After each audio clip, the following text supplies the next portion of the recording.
আমরা অনেকেই মাঝে মাঝেই হয়তো অনুভব করি যেন নিজের সাথে ঠিক সংযোগটা নেই, একটা খালি খালি ভাব, তাই না? হ্যাঁ, একটা বিচ্ছিন্নতা বোধ।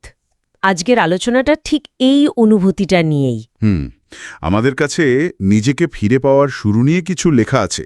আমরা ওগুলোর গভীরে গিয়ে একটু বোঝার চেষ্টা করব। কেন এমন হয়, কিভাবে বেরোনো যায়। ঠিক, ফোকাসটা থাকবে ভয় আর নিরাপত্তাহীনতা কিভাবে আমাদের আসল আমিটার থেকে দূরে সরিয়ে দেয় সেটা দেখা। আর অবশ্যই সেখান থেকে বেরিয়ে আসার প্রথম ধাপগুলো কি হতে পারে। হ্যাঁ, অবশ্যই। আচ্ছা, একটা জিনিস ভাবুন তো, আগের চেয়ে এখনকার জীবনটা অনেক বেশি যেন উদ্বেগের, তাই না? হ্যাঁ। চাকরি, ফ্যামিলি, সমাজ সব কিছু নিয়ে কেমন একটা টেনশন।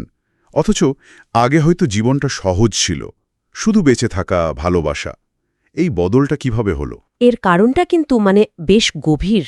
অনেক সময় আমাদের ছোটবেলার অভিজ্ঞতার মধ্যেই থাকে। যেমন ধরুন, ছোটবেলায় আমরা কত শুনেছি, চুপ করো, অত কথা বলো না, ভদ্র হয়ে থাকো। হ্যাঁ, শুনেছি তো।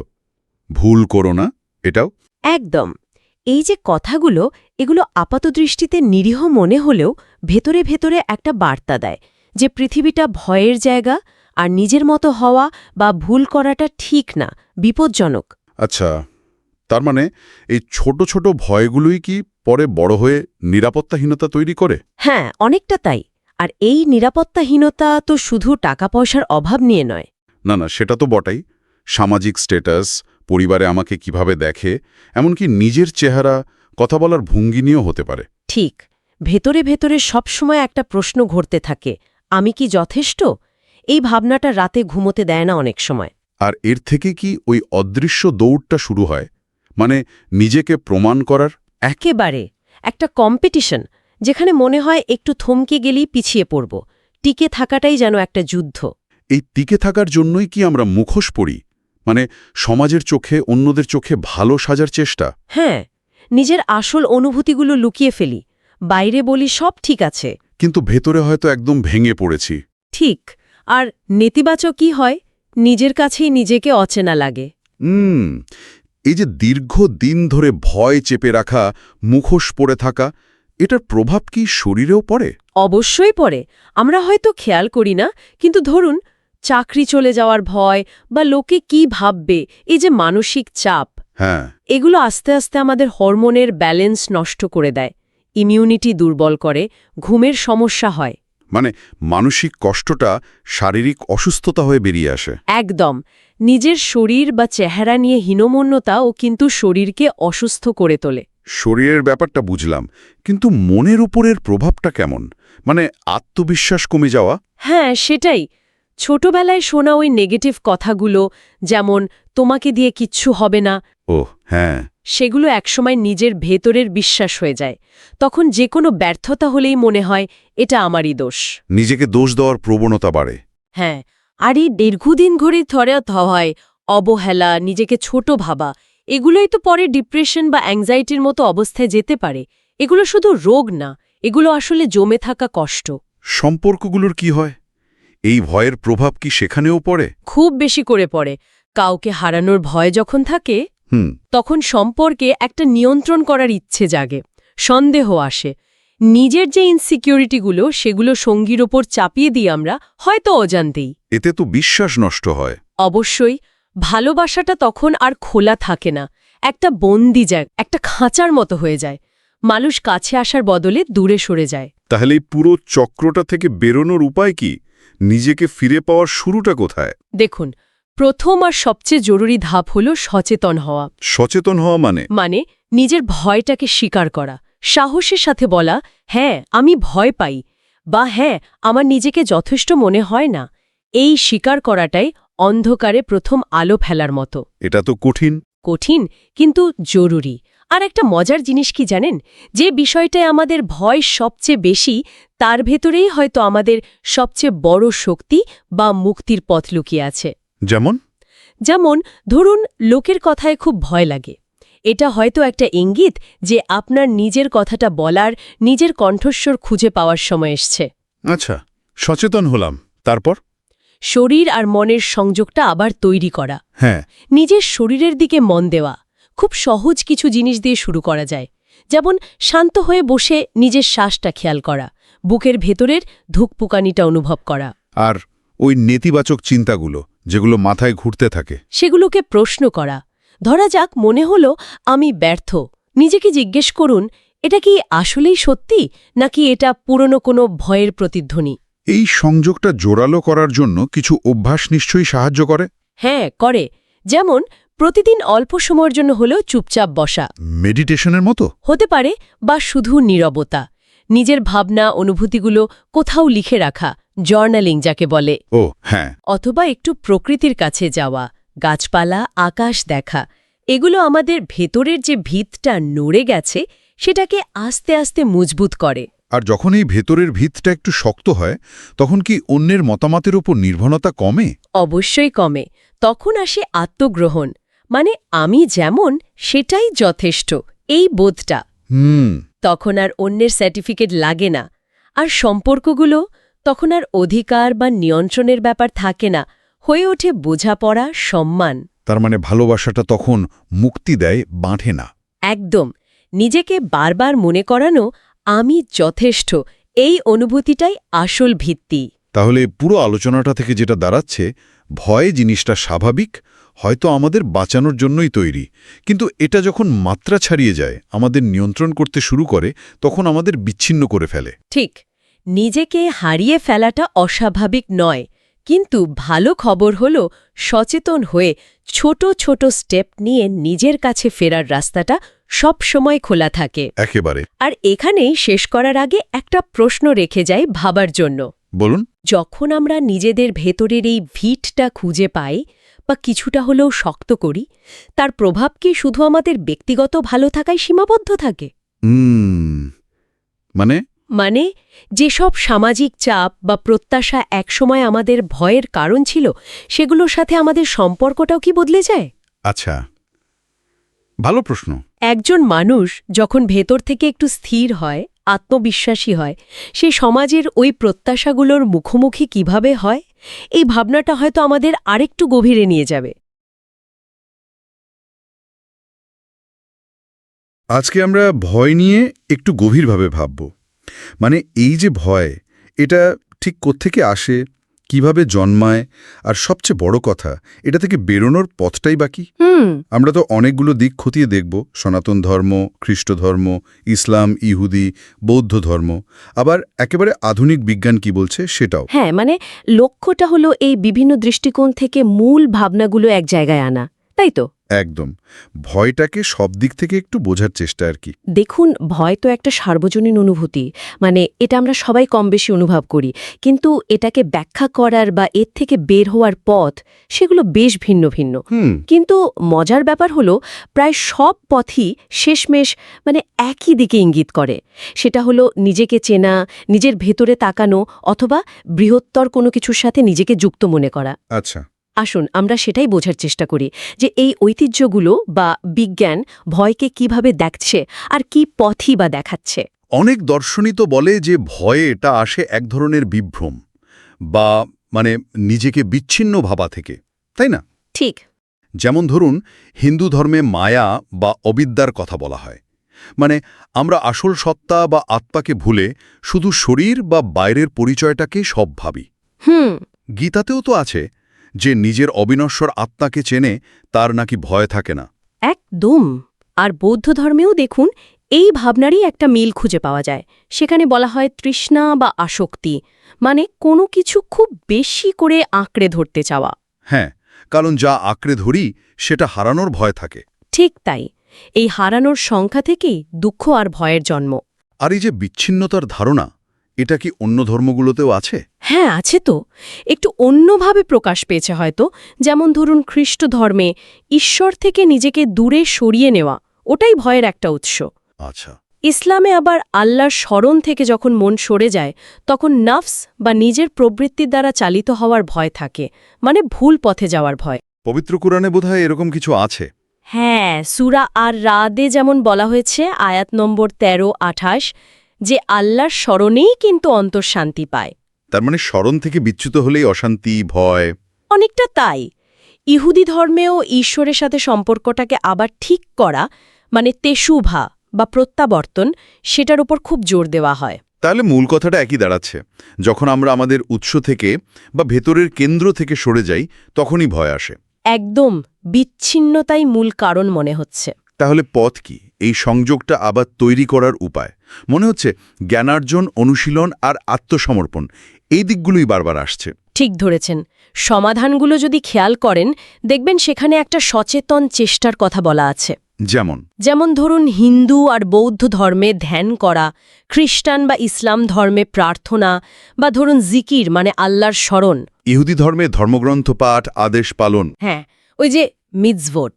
আবার দেখুন হিন্দু ধর্মে জ্ঞানযোগ মানে আত্মজ্ঞান লাভ করা, কর্মযোগ ফলের আশা না করে কাজ করা। আর ভক্তিযোগ, ঈশ্বরের কাছে নিজেকে সঁপে দেওয়া। ঠিক, এগুলো সবই ভয়কে পেরিয়ে যাওয়ার পথ। খ্রিস্ট ধর্মেও যিশুর ওপর বিশ্বাস, ঈশ্বরের করুণা, এগুলো শান্তি আনে। ইসলামে তওবা করা মানে অনুতাপ আর তাকদীর বা আল্লাহর পরিকল্পনায় বিশ্বাস রাখা। এগুলো ভরসা যোগায়, তাই তো? হ্যাঁ, মূল বার্তাটা আসলে একই, বিশ্বাস, আত্মসমর্পণ আর সঠিক জীবনযাপন। এগুলো ভয় কমিয়ে আত্মবিশ্বাস বাড়াতে সাহায্য করে। আধ্যাত্মিক দিকগুলো তো শুনলাম, কিন্তু আমাদের শরীর, আমাদের মস্তিষ্ক, সেখানে ভয়টা কিভাবে কাজ করে? বিজ্ঞান কি বলছে? এটা কিন্তু বেশ ইন্টারেস্টিং। ঠিক তাই, বিজ্ঞান তো ভয়কে দেখে মূলত একটা নিউরোবায়োলজিক্যাল প্রতিক্রিয়া হিসেবে। আমাদের মস্তিষ্কের ভেতরে অ্যামিগডালা নামে একটা অংশ আছে। এটাকে বলতে পারেন আমাদের বিপদ সংকেত পাঠানো সিস্টেম। অ্যালার্ম সিস্টেমের মতো। হ্যাঁ, অনেকটা তাই। পুরনো কোনো আঘাত বা ট্রলা যদি থাকে, সেটা এই সিস্টেমকে বেশি সংবেদনশীল করে তুলতে পারে। তখন আমরা সহজেই ভয় পাই বা উদ্বিগ্ন হয়ে পড়ি। কিন্তু এখানেও তো আশার কথা আছে, তাই না? অবশ্যই আছে, আর সেটাই বিজ্ঞানের সবচেয়ে বড় আশার দিক। সেটা কি? সেটা হলো নিউরোপ্লাস্টিসিটি। মানে আমাদের মস্তিষ্ক কিন্তু পাথরের মতো জমাট বাঁধা কিছু নয়, বদলাতে পারে। হ্যাঁ, অভিজ্ঞতার মাধ্যমে এর গঠন, এর সংযোগগুলো বদলাতে পারে। মানে আমরা মস্তিষ্ককে নতুন করে ট্রেনিং দিতে পারি। বাহ! আর মজার ব্যাপার দেখুন, বিভিন্ন ধর্মে যে ধ্যান, প্রার্থনা বা জিকিরের কথা বলা হয়, বিজ্ঞান এখন প্রমাণ পাচ্ছে যে এই অনুশীলনগুলো আসলেই মস্তিষ্কের গঠন বদলাতে পারে, ভয়ের পুরনো প্যাটার্ন ভাঙতে পারে। তার মানে আধ্যাত্মিক চর্চার একটা বৈজ্ঞানিক ভিত্তিও পাওয়া যাচ্ছে। একদম।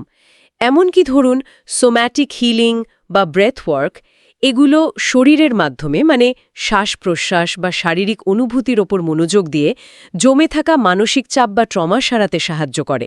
কেউ কেউ তো আজকাল ডেটা বা এআই ব্যবহার করেও নিজের চিন্তার প্যাটার্ন বোঝার চেষ্টা করছেন। হ্যাঁ, সেটাও হচ্ছে।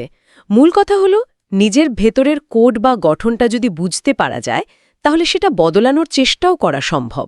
তাহলে সব মিলিয়ে যা দাঁড়ালো, ভয়টা সম্ভবত আমাদের আসল বা স্থায়ী কিছু নয়, তাই না? না, একেবারেই না। এটা বরং একটা অর্জিত অবস্থা। ভুল বিশ্বাস থেকে আসে, সামাজিক চাপ থেকে আসে, বা ওই যে বললেন নিজের মূল সত্তা থেকে বিচ্ছিন্ন হয়ে যাওয়ার বোধ থেকে আসে। আর সমাধানের পথও যেন একটাই দিকে, নিজেকে জানো, নো দাই সেলফ, নিজের উৎসের দিকে ফেরো। যেখানে ভয় জমেছে সেখানে সাহস বা স্থিরতা তৈরি করো। আর এই যাত্রাটা এই ভেতরের যাত্রা, এটা শুরু হতে পারে খুব সাধারণ একটা স্বীকারোক্তি দিয়ে। কিরকম? মনে মনে শুধু বলা, হ্যাঁ, আমি হয়তো পথটা একটু হারিয়ে ফেলেছি, বা আমি সত্যিটা জানতে চাই, অথবা আমি শিখতে প্রস্তুত।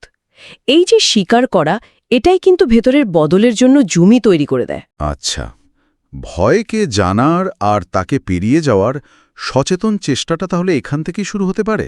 একদম। বেশ, তাহলে আজকের মতো আলোচনা এখানেই শেষ করি। তবে শ্রোতাদের জন্য একটা প্রশ্ন রেখে যাই, একটু ভাবার জন্য।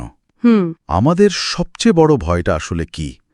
বাইরের কোনো বিপদ, নাকি নিজেকে পুরোপুরি জানার ভয়, নিজের আলো অন্ধকার সবটা মিলিয়ে? আর সেই জানার সাথে যে দায়িত্ববোধ আসে, সেটা গ্রহণ করার ভয়? আজকের আলোচনা ভয়, নিরাপত্তাহীনতা, আর আমরা কখনো কখনো কেন নিজেদের থেকে কেমন যেন দূরে সরে যাই, এই বিষয়গুলো নিয়ে। আমাদের হাতে একটা লেখা আছে যেটা বিজ্ঞান আর একটু অন্য দৃষ্টিকোণ থেকে এই ব্যাপারগুলো দেখছে।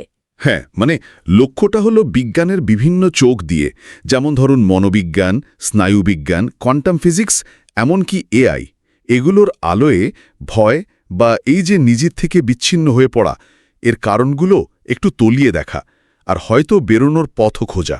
ঠিক। তাহলে আসল প্রশ্নটা হলো, ভয় জিনিসটা কিভাবে তৈরি হয়, কেনই বা আমরা নিজেদের থেকে, নিজেদের অনুভূতি থেকে এমন বিচ্ছিন্ন হয়ে পড়ি, আর বিজ্ঞানকে সত্যিই কোনো পথ দেখাতে পারে? মানে ভয় তো কমবেশি সবারই লাগে, কিন্তু বিজ্ঞান যেভাবে ব্যাখ্যা করছে সেটা হয়তো আমাদের ভাবনাকে একটু হলেও নাড়া দেবে। চলুন তাহলে মনোবিজ্ঞান দিয়ে শুরু করি। মনোবিজ্ঞান যেটা বলছে ভয় আসলে একটা ডিফেন্স মেকানিজম। কিন্তু সমস্যাটা হয় যখন অতীতের কোনো খারাপ অভিজ্ঞতা, বিশেষ করে ছোটবেলার কিছু ধারণা বা কোর বিলিফ, যেমন আমি যথেষ্ট ভালো না বা জগৎটা নিরাপদ না, এগুলো জেকে বসে। এই বিশ্বাসগুলো আর সমাজের চাপ, এগুলো মিলে আমাদের স্বাভাবিক প্রতিক্রিয়াগুলোকেই বাড়িয়ে তোলে। আচ্ছা, আর এই যে নিজের অনুভূতি থেকে বিচ্ছিন্ন হয়ে যাওয়ার ব্যাপারটা, মানে ডিসোসিয়েশন, সেটা ঠিক কিভাবে কাজ করে? দেখুন, যখন চাপটা খুব বেশি হয়ে যায়, মানে সহ্য করার বাইরে, তখন মন নিজেকে বাঁচানোর জন্য অনুভূতি থেকে একটা দূরত্ব তৈরি করে ফেলে। এটা হয়তো তখন একটু আরাম দেয়, কিন্তু লম্বা সময়ে, মানে লং রানে, এটা একাকিত্ব, একটা শূন্যতা তৈরি করে।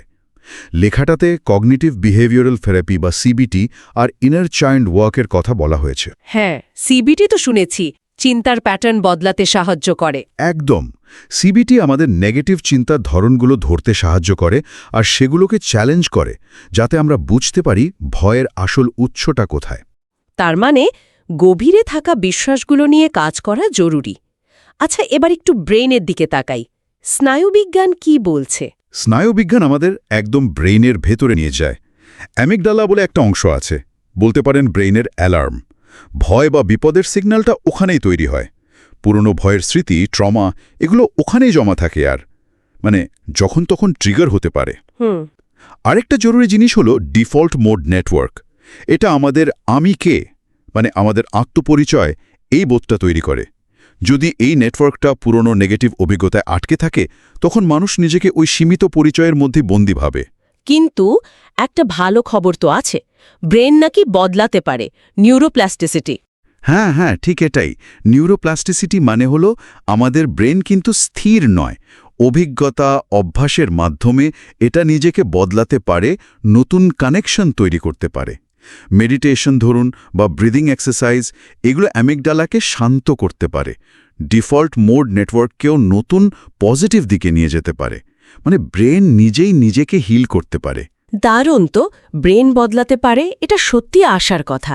আচ্ছা, এরপর লেখাটাতে কোয়ান্টাম ফিজিক্সের কথা এসেছে। এটা বেশ অনাহাসা মনে হচ্ছে। মানে ফিজিক্স কিভাবে ভয়ের সাথে যুক্ত? হ্যাঁ, এটা একটু অন্যরকম দৃষ্টিকোণ। ক্লাসিক্যাল ফিজিক্স যেমন বলে সব কিছু আগে থেকে ঠিক করা, কারণ আর ফলের নিয়ম মেনে চলে। কোয়ান্টাম ফিজিক্স সেখানে সম্ভাবনার কথা বলে। যেমন ধরুন সুপারপোজিশন, একটা কণা একই সাথে মাল্টিপল স্টেটে থাকতে পারে যতক্ষণ না আমরা দেখছি। এর একটা দার্শনিক মানে হতে পারে যে আমাদের পরিচিতি বা ভবিষ্যৎ হয়তো একটাই বাধাপথ নয়, অনেকগুলো সম্ভাবনা খোলা আছে। আর অবজার্ভার এফেক্ট, মানে আমাদের বিশ্বাস বা আমরা কিভাবে দেখছি সেটা বাস্তবতাকে প্রভাবিত করে। কোয়ান্টাম লেভেলে পর্যবেক্ষকের একটা ভূমিকা আছে, যদিও এটা আমাদের রোজকার জীবনে সরাসরি কিভাবে কাজ করে তা নিয়ে অনেক কথা আছে। কিন্তু লেখাটা এখান থেকে একটা রূপক শিক্ষা নিচ্ছে। মানে আমরা ভয়কে যেভাবে দেখি, যেভাবে বিশ্বাস করি, সেটাই হয়তো আমাদের অভিজ্ঞতার জগৎ তৈরি করে। আর এন্ট্যাঙ্গলমেন্টের ধারণাটা, ওই যে আমরা আসলে বিচ্ছিন্ন নই, সবাই সবার সাথে যুক্ত, এই ভাবনাটাও আমাদের একাকিত্বের বোধকে চ্যালেঞ্জ করে। এই ভাবনাগুলো কিন্তু সত্যি গভীর। আচ্ছা, এবার একটু এআই বা কৃত্রিম বুদ্ধিমত্তার দিকে যাই। সেখান থেকে ভয় নিয়ে কি শেখা যেতে পারে? তুলনাটা বেশ ইন্টারেস্টিং। এআই যেমন ডেটা থেকে প্যাটার্ন শিখে কাজ করে, আমরাও অনেকটা সেভাবেই অতীতের অভিজ্ঞতা, বিশেষ করে ট্রমা বা ভয় থেকে নিজেদের বা জগৎ সম্পর্কে একটা প্রোগ্রামিং বা বিশ্বাস তৈরি করি। অনেক সময় এই পুরনো প্রোগ্রামিংটাই আমাদের আটকে রাখে, একটা মিথ্যা পরিচয় তৈরি করে। তাহলে কি এআই এর মতো মনকেও রিপ্রোগ্রাম করা যায়? কিছুটা সেই রকমই। যেমন এআইকে নতুন ডেটা দিয়ে রিট্রেন করা যায়, তেমনি আমরাও পুরনো চিন্তার প্যাটার্নকে সচেতনভাবে চ্যালেঞ্জ করতে পারি। সেলফ ট্র্যাকিং, জার্নালিং, মাইন্ডফুলনেস, এগুলো আমাদের ভেতরের ওই কোডিং বুঝতে সাহায্য করে আর ধীরে ধীরে বদলাতেও সাহায্য করে। ওই যে নিউরোপ্লাস্টিসিটির কথা বললাম, সেটাও এখানে কাজে লাগে। তার মানে মন, মস্তিষ্ক, এমনকি বাস্তবতার ধারণা সবকিছুতেই পরিবর্তনের একটা সম্ভাবনা দেখা যাচ্ছে। লেখাটাতে আরও কিছু বিষয় ছিল, যেমন গণিত, বায়োলজি, কেমিস্ট্রি। এগুলোকে কিভাবে একসাথে মেলানো যায়? সংক্ষেপে বললে, গণিতের দিক থেকে ভয় হলো অনিশ্চয়তাকে ভুলভাবে দেখা। আমরা খারাপ সম্ভাবনার ওপর বেশি জোর দিই। বায়োলজির দিক থেকে ভয় টিকে থাকার কৌশল হলেও এখনকার জীবনে এটা প্রায় বেশি অ্যাক্টিভ থাকে। ভেগাস নার্ভকে শান্ত করার টেকনিক, যেমন ধরুন গভীর শ্বাস, এটা সাহায্য করে। আর শরীরের ভেতরের কেমিস্ট্রি, হরমোন। হ্যাঁ, ভয় বা স্ট্রেস কর্টিসল, অ্যাড্রিনালিনের মতো হরমোন বাড়ায়। অন্যদিকে ভালো ঘুম, ঠিকঠাক খাবার, এক্সারসাইজ, মানুষের সাথে মেশা, এগুলো অক্সিটোসিনের মতো ভালো হরমোন বাড়ায়, ব্যালেন্স ফিরিয়ে আনে। এমনকি এপিজেনেটিক্স বলছে আমাদের লাইফস্টাইল আর চিন্তাভাবনা জিনের প্রকাশকেও প্রভাবিত করতে পারে। তার মানে ভয়কে বোঝা আর তার থেকে বেরোনোর জন্য বিজ্ঞান অনেকগুলো দিক খুলে দিচ্ছে। এটা শুধু মন বা ব্রেনের ব্যাপার নয়, আমাদের শরীর, জীবনযাপন, আমরা পৃথিবীকে কিভাবে দেখছি, সব কিছু এর সাথে জড়িত। একদম। আসল উপলব্ধিটা হলো আমরা শুধু আমাদের অতীত বা ভয়গুলোর যোগফল নই। আমরা বদলাতে পারি, এভলভ করতে পারি। আমাদের ব্রেন, শরীর, এমনকি আমাদের দৃষ্টিভঙ্গি, এগুলো বদলানোর ক্ষমতা আমাদের হাতেই আছে। নিজেদের ভেতরের জগৎটাকে নতুন করে সাজানো সম্ভব। তাহলে আলোচনার শেষে শ্রোতাদের জন্য একটা প্রশ্ন রেখে যাই। বিজ্ঞান যেভাবে আমাদের মন, শরীর আর এই যে বাস্তবতার সম্ভাবনার দিকগুলো তুলে ধরছে, তাতে ভয়কে পেরিয়ে নিজের আসল সত্তার কাছে ফেরার পথটা কতটা শক্তিশালী মনে হচ্ছে? এই বৈজ্ঞানিক জ্ঞান কি সত্যিই আত্ম-আবিষ্কার আর ব্যক্তিগত বদলের পথে একটা বড় শক্তি হতে পারে? নমস্কার। আজকের আলোচনা আমরা একটু গভীরে যাব ভয় এবং আত্ম উপলব্ধি নিয়ে, মানে বৈদিক দৃষ্টিকোণ থেকে বিষয়টা কেমন। আমাদের কাছে বেশ কিছু উপাদান আছে যা এই ব্যাপারটা, মানে এই ভয় জিনিসটা নানা দিক থেকে দেখেছে। মূল প্রশ্নটা বোধহয় এটাই যে এই যে ভয়, যা আমরা কমবেশি সবাই অনুভব করি, এটা আসলে আসছে কোথা থেকে? আর বৈদিক জ্ঞান কি সত্যিই এর থেকে বেরোনোর কোনো রাস্তা দেখাতে পারে, বাস্তবসম্মত রাস্তা? খুব জরুরি প্রশ্ন। উপাদানগুলো প্রথমেই যেদিকে ইঙ্গিত করছে সেটা হলো, মানে ভয়ের মূল কারণ অবিদ্যা। অবিদ্যা মানে একরকম অজ্ঞতা, নিজের আসল সত্তা সম্বন্ধে। ভয়টা তখনই আসছে যখন কেউ নিজেকে এই শরীর বা এই জাগতিক পরিচয়ের সঙ্গে পুরোপুরি এক করে ফেলছে। যখনই এই ভুল ধারণাটা আসছে যে আমি মানে এই দেহটা বা আমার এই সামাজিক পরিচয়টাই সব, তখনই ভয় আসছে। এটাকে একটা খুব ইন্টারেস্টিং শব্দে বলা হচ্ছে আধ্যাত্মিক বিস্মৃতি বা স্পিরিচুয়াল অ্যামনেশিয়া। আধ্যাত্মিক বিস্মৃতি, বাহ, বেশ গভীর ভাবনা তো। এই যে বিস্মৃতি বা আপনি যেমন বললেন মায়া, এটা ঠিক কাজ করে কিভাবে? মানে উৎসগুলো কি এর কোনো ব্যাখ্যা দিচ্ছে? যেন একটা পর্দা পড়ে যায় আমাদের আসল প্রকৃতির ওপর। হ্যাঁ, ঠিক ওই রকমই। উপাদানগুলো বলছে এই মায়া বা অজ্ঞতা, এটা আমাদের আসল প্রকৃতিকে, মানে যা আসলে পূর্ণ, আনন্দময়, ভয়শূন্য, যাকে সচ্চিদানন্দ বলা হয়, সেটাকে ঢেকে দেয়। আর এই মায়ার জন্যেই অহংকার বা আমি বোধটা তৈরি হচ্ছে। কিন্তু এটা আসল আমি নয়, এটা একটা সীমিত আমি, একটা খণ্ডিত আমি। বুঝলেন তো, যে নিজেকে এই দেহ বা বিভিন্ন ভূমিকার সাথে মিলিয়ে ফেলে। আর এই সীমিত আমি বোধ থেকেই জন্মায় মানে আসক্তি, বিদ্বেষ আর অবশ্যই ভয়, হারানোর ভয়, না পাওয়ার ভয়, এই সব। তার মানে নিজেকে ভুলভাবে চেনার জন্যেই ভয় আসছে। আচ্ছা, উৎসগুলো কি মনের গঠন বা মানে কিভাবে মন কাজ করে এই নিয়ে কিছু বলছে? এই যে অহংকারের কথা বললেন। হ্যাঁ, বলছে তো। বৈদিক দর্শন অনুযায়ী মন বা অন্তঃকরণকে 4টে প্রধান ভাগে দেখা হয়। একটা হলো মন, যেটা সংকল্প বিকল্প করে, মানে ইচ্ছে বা সন্দেহ তৈরি করে। আরেকটা বুদ্ধি, যেটা বিচার করে, বিশ্লেষণ করে। তারপর চিত্ত, মানে আমাদের স্মৃতির ভাণ্ডার, যেখানে সব অভিজ্ঞতা, সংস্কার জমা থাকে। আর শেষে অহংকার, ওই আমি বোধটা। এই ভয়টা প্রধানত এই অহংকারকে আঁকড়েই বাঁচে। বিশেষ করে যখনই আমি বোধটা জাগতিক, মানে অস্থায়ী জিনিসের সঙ্গে জড়িয়ে যায়। আরেকটা খুব গুরুত্বপূর্ণ ধারণা আছে, সেটা হলো 3টে গুণের, সত্ত্ব, রজ আর তম। সত্ত্ব মানে শান্তি, স্বচ্ছতা, রজ মানে চাঞ্চল্য, কর্মশক্তি, আর তম হল জড়তা, অন্ধকার, মোহ। ভয়কে মূলত তমগুণের প্রকাশ হিসাবেই দেখা হচ্ছে, মানে যা অজ্ঞতা আর দুর্বলতা থেকে আসে। ও আচ্ছা, বেশ গভীর বিশ্লেষণ। তাহলে এই যে ভয়, যেটা এই অজ্ঞতা বা তমগুণ থেকে আসছে, এর থেকে মুক্তির উপায় কি?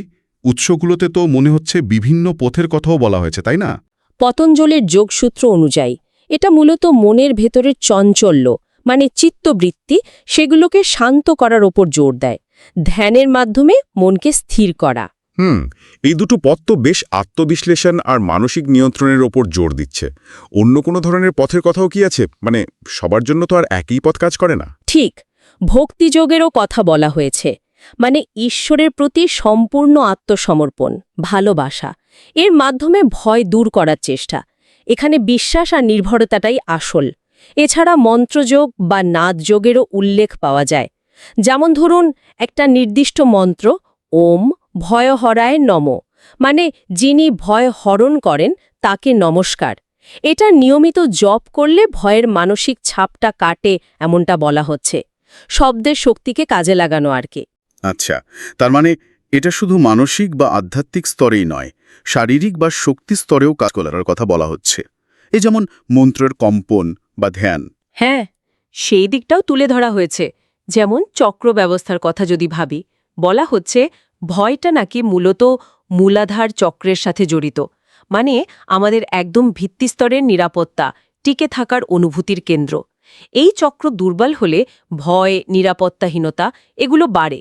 ধ্যান করা, প্রকৃতির কাছাকাছি থাকা, এমনকি সাত্ত্বিক আহার, মানে শুদ্ধ হালকা খাবার খাওয়া, এগুলো এই চক্রকে আর পুরো শরীর মনকে স্থির করতে সাহায্য করে।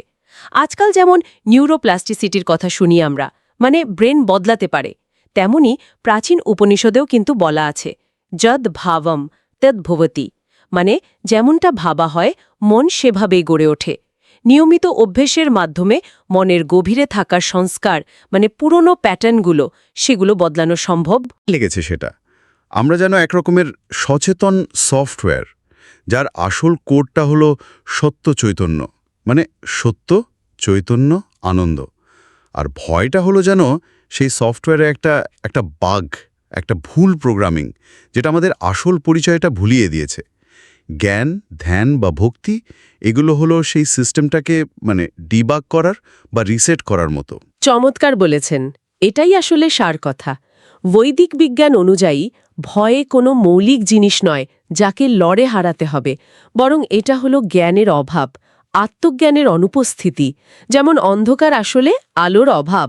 যখন নিজের আসল, মানে অপরিবর্তনীয় নির্ভয় প্রকৃতিটা জানা যায়, তখন ভয় আর থাকে না, থাকতে পারে না। তাহলে আজকের আলোচনার মূল জায়গাটা হলো ভয় আসলে একটা ভ্রম, মানে একটা ভুল ধারণা, যেটা তৈরি হয় নিজেকে এই সীমিত পরিচয়ের সাথে এক করে ফেলার ফলে। আর আত্ম-অনুসন্ধান, সঠিক অভ্যাস, এগুলোই এই ভ্রম থেকে বেরোনোর পথ। নির্ভয় সত্তার কথা বলা হলো, সেটার দিকে যদি রোজ একটু মনোযোগ দেওয়া যায় বা সেটার সাথে সংযোগ করার চেষ্টা করা যায়, তাহলে আমাদের প্রতিদিনের জীবনে, অভিজ্ঞতায় ঠিক কী বদল আসতে পারে। আজকের আলোচনা থেকে এমন কোনো একটা ছোট অভ্যাস কি নেওয়া যায় যা এই নিজের দিকে ফেরার যাত্রায় একটু সাহায্য করতে পারে? এটা ভাবার মতো।